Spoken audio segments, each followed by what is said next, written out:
Hey guys, Prince of Macedon here. We're going to do a replay commentary from a non-ladder battle. This will be the Vampire Count, me, versus my opponent Simon Fitoussi, 17, commanding the Dwarfs.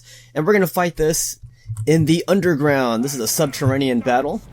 And it's pretty picturesque, but the problem with these battles is that there's less room to maneuver, which kind of makes sense since you are underground with less room to maneuver. Anyhow, let's go look at my army first. I brought this whole line of zombies. These are really cheap units. Basically, they're just going to serve as a meat shield. So, because my opponent was using the dwarves, I expected him to have a lot of, missile type units, artillery and all that good stuff. And I figured my zombies could absorb all of those missile fire. And meanwhile, the main meat of my force are these crypt horrors. I got quite a few of these guys. What were that? 5 crypt horror units? Is it 5? Yeah, 5. And then 4 units of these Fargulfs. So I'm going to let them just chill behind my meat shield here. These zombies, even though they're running right now, are extremely slow. And as the description says, these guys are expendable. So I don't expect them to do anything except for, get the attention of my opponent's missiles. So my lord is this guy right here. I don't know if you can see him. That's this dude right there, whoever that is. And I put him on a flying mount. Now he has 2 helicopters. One is a gyrocopter with a brimstone gun. The other is the same thing. Then he has 3 miners with blasting charges, so I knew my zombies would be very effective there. They could absorb the blasting charges. Then he has 3 units of the Thunderers. Those are gunpowder units. Then he has a runesmith support specialist and a great axe infantry hero. Sorry, lord. A great axe infantry lord. And he's got an iron drake over there with the torpedo trollhammer. And then he's got some longbeards carrying axes. And then he does have some artillery. These are the cannon siege artillery. And he's got this unit of iron breakers in the back. He's got a pretty mean looking army. Now he's going to skirmish with his brimstone gyrocopters first. And his artillery is going to start shooting at my dudes already. And I'm going to send in my lord to harass these helicopters. I want to keep them from firing at my infantry. So he's going to, I don't know, hump these helicopters, I guess, or... And while all that's going on, my zombies are just walking up behind. I mean, it says they're running, but because they're zombies, they're not going to be that fast. This is like, I guess you could say it's like Walking Dead fast, I suppose. See, they're like, And while they're advancing, they're pretty much just moving the line. And I'm going to keep these guys behind the zombie meat shield. See my awesome crypt horrors and my Fargulfs. So my opponent does have a pretty tiny army, 659. It's smaller than mine. It's a lot smaller because a lot of his units are, like these tech units, like gyrocopters. He even has these support heroes and an artillery piece, which doesn't make up for a huge amount of troops. So yeah, my lord is pretty brave, I guess. He's just flying in and out. And I'm getting shot by those things. So I'm basically using my lord as a meat shield for my zombie meat shield. So it's like a, what do you call it? Like a double patty burger with crypt horror buns, I guess. So his support hero is using a spell right now. Alright, so I thought he was going to turn his Thunderers to face my lord, but he's not. Instead, he's going to move his Thunderers forward here, so he can start shooting at my zombie meat shield. No, my bad. Sorry, he is targeting my commander. And I raised the dead right there. So that was my last act of my commander before he gets shot down, was dropping these zombies right behind his lines So the meat shield drops a meat shield for my meat shield. So that's a triple burger surprise for my opponent. So I did lose my commander. That sucks. You know, losing your morale like that at the beginning. But now he has to worry about these zombies behind his lines. So his miners with blasting chargers are going to toss explosives at my zombie line, but that's fine. That's what they're here for. They're here to be expendable. His gyrocopters are trying to you know, like pour some fire into my infantry as well. But just behind those guys, this is where my hurt's gonna start happening here with these crypt horrors. They're gonna like slash right into these miners. And if you look at the back, you can still see my Vargul, so they're hanging out back there still. So it's gonna be a, you know, like a Soviet-style charge, basically, I suppose. And I got these guys digging in here from the flanks because he didn't have enough manpower to cover this width of the subterranean battlefield. So these guys were able to push down the flanks. And I'm going to push these Thunderers away. They're followed by these zombies. And my Varguls are now entering combat. Let's go watch this guy. He's going to run right in there and start laying the smackdown on these Dwarfs. And you can see his gyrocopters are targeting my Vargul, so whack.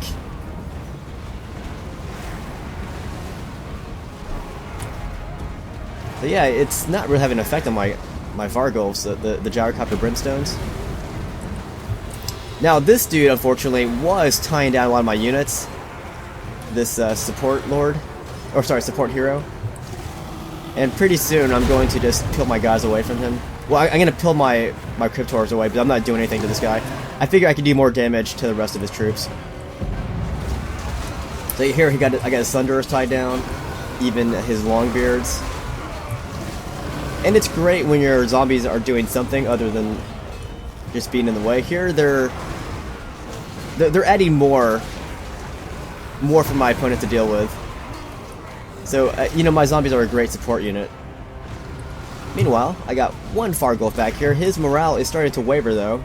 His lord's dead and he's surrounded, but he is tying down his cannons and his Thunderers from shooting at my guys now. So that's great news.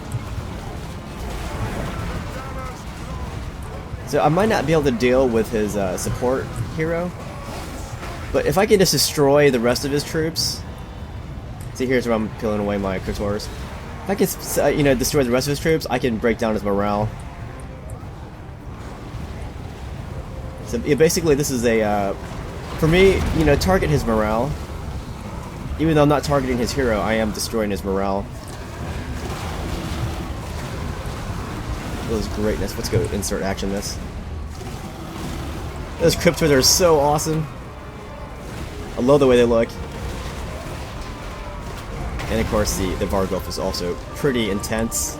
You don't want to mess with this guy. So yeah, that's what's happening. Let's show you the overhead. This is what's happening. He's the yellow, I'm the red. Sorry, no, I'm the red. No, I'm the yellow. He's the red. So it's a very, very chaotic atmosphere.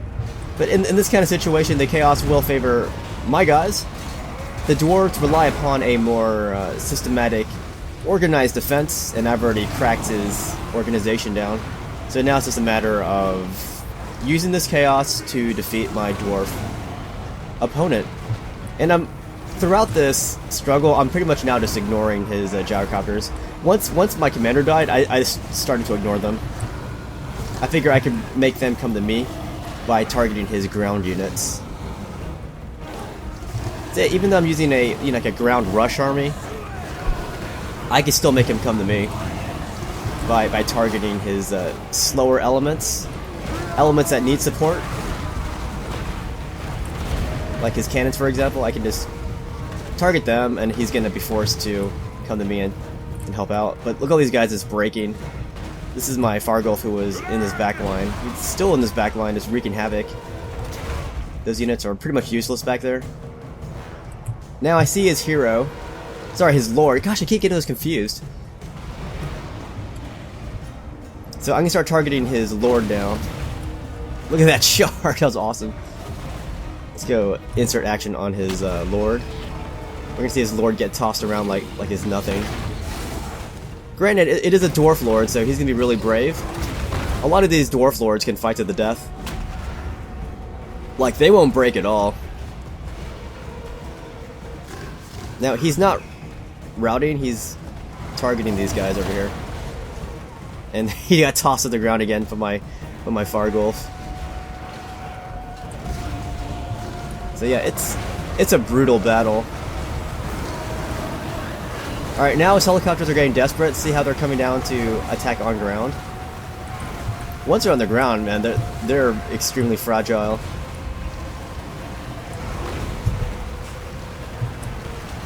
Whack. So yeah, pretty much I just ignored those gyrocopters at this, since the start. Well, once my lord bit the dust.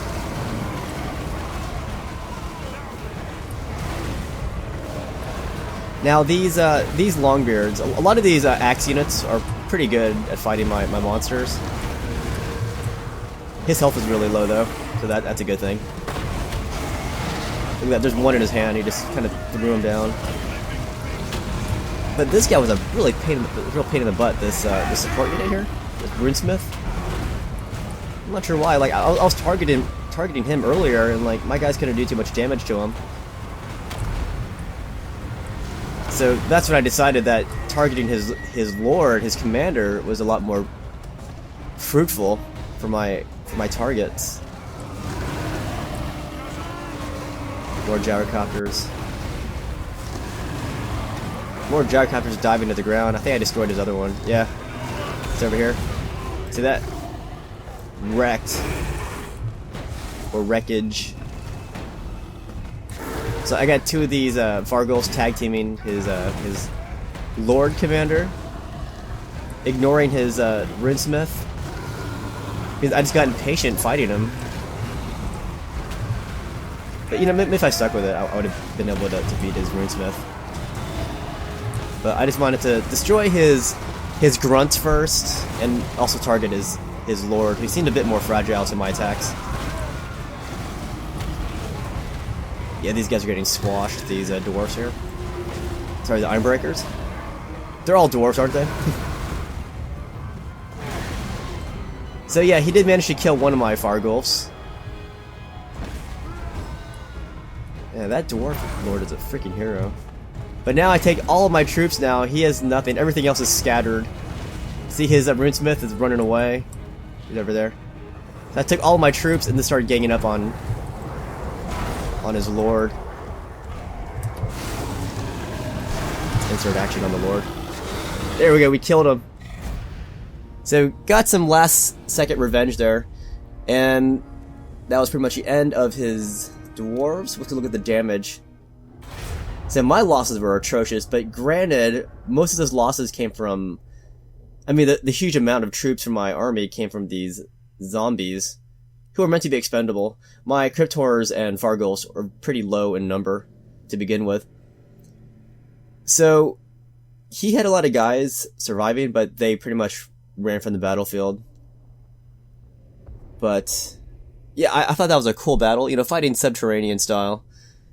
And just using using these zombies as a meat shield to lead the way for my more awesome units, my Crypt Horrors and my Fargulfs. Anyways, a good game to Simon. Hope you guys enjoyed this battle, and I'll see you guys later.